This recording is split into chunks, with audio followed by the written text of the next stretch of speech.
I'm cooking again. Although sinira nila, that's Gerbil's fault. Kumuha siya yesterday at sinira niya. Hindi pa nababake.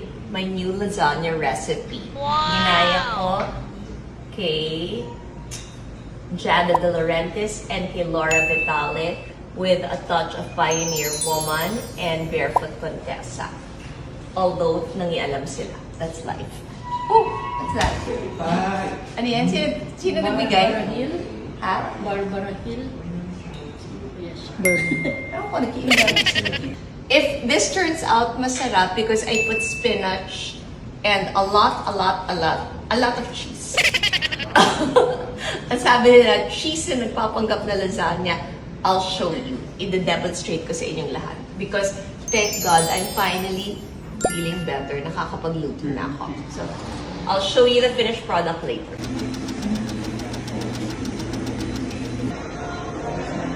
Golden brown and delicious ang init. Kapaso ako. There. But healthy because there's spinach in between.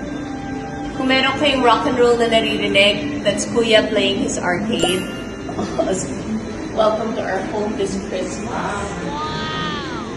If you're wondering kung bakit napakatahimik ngayon, because we're finishing delivering the rest of our Christmas gifts. Ganda. But ang instructions kasi is you're supposed to let it rest for 10 minutes before you slice into it. But I'm not obedient. Anyway, Gerbil was not obedient also. Hindi pa siya baked, sinerve niya kay Ben. So, why would I also be obedient? I will not. I will slice also. See, yun know, makikita mo in between that there is spinach because kailangan ko kumain ng maraming spinach for my better health. And let me taste a little. Akala nila sila lang ang pwede mag-disobey. Hindi sila nag-disobey. Ako naman yung nag-disobey.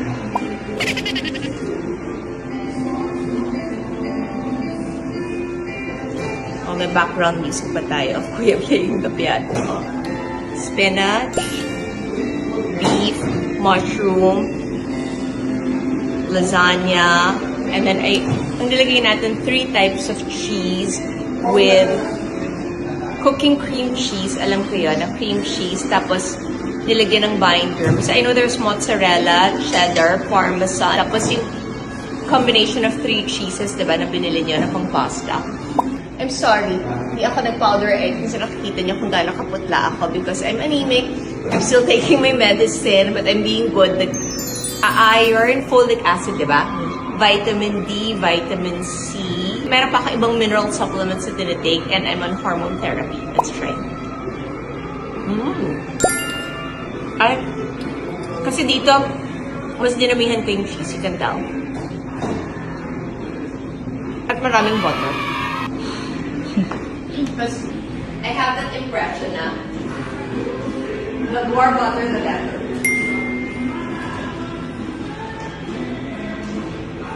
Sarap. Pag-ibig kayo, you can try. We're using Bingkai's phone because she has the better phone than me. Inapek ko sarili ko. Sila yung mas magaganda na phone. Nagkalat siya while eating because she's holding her phone. Oh. Hindi, kukunan ko. Oh, I think this is what we're eating and this is what, oh. Yummy? Very good.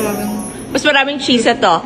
Kasi yung isa nag-experiment pa ako ng yung tamang procedure na ganun kadami lang dapat yung cheese. So there it is. Pero dinagdagan ko.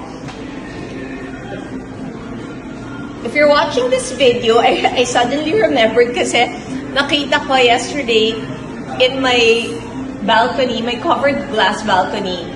I was supposed to give you pala that. Yung Nespresso. Bibigay ko sa inyo yun.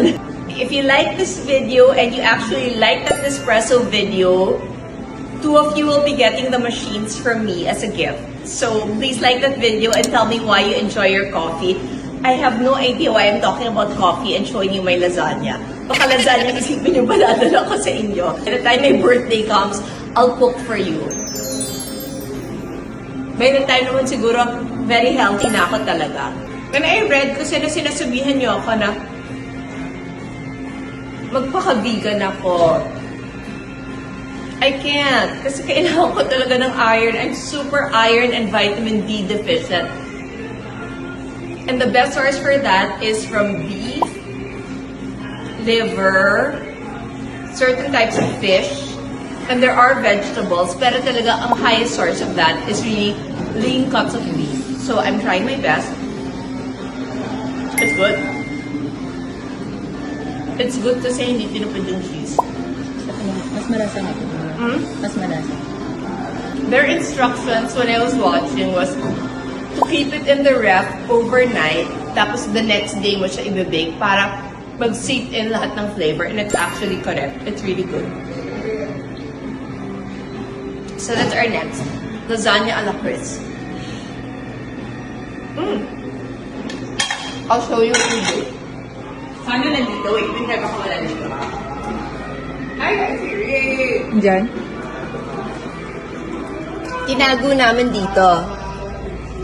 Pero, we portioned out the sauce para pwede mong magamit later on.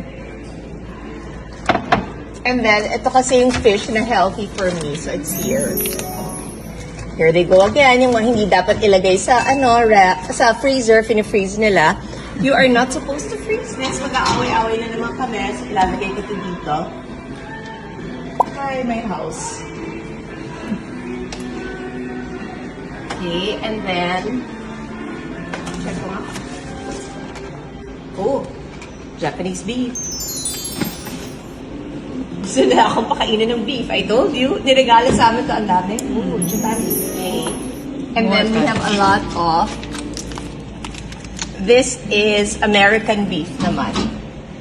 Marami ito, I told you. At I think ito yung ref na to na hiniwalay niya yung mga para sa akin, di ba? Yes po.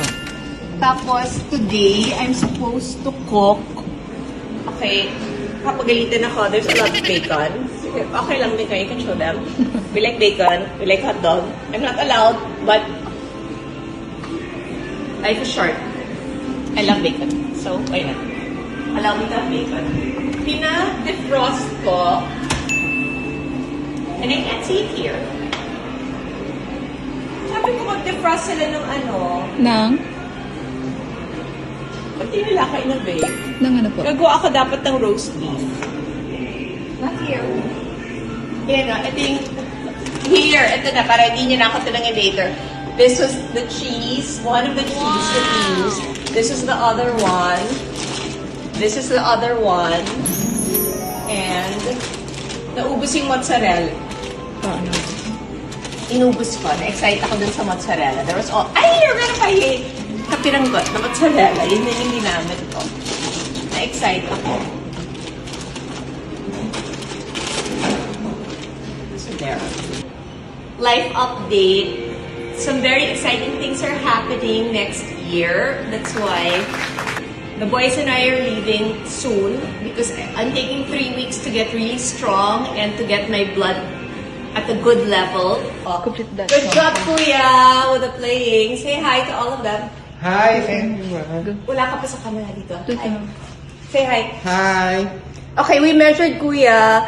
He is 6'2", but you're 214 pounds now. I think you should go down to 210, okay? Okay, push-ups tayo. O sige, mag-push-ups ka. And then, to be precise about it, kasi nagtimbang din ako doon, Kuya weighs exactly 100 pounds more than his mama. Okay. It's okay, yeah. And then si Bim, tinimbang namin, he is 174 naman. So he is 60 pounds more than his mama. And Bim is 5'11". So, Merry Christmas from Merry us. Christmas.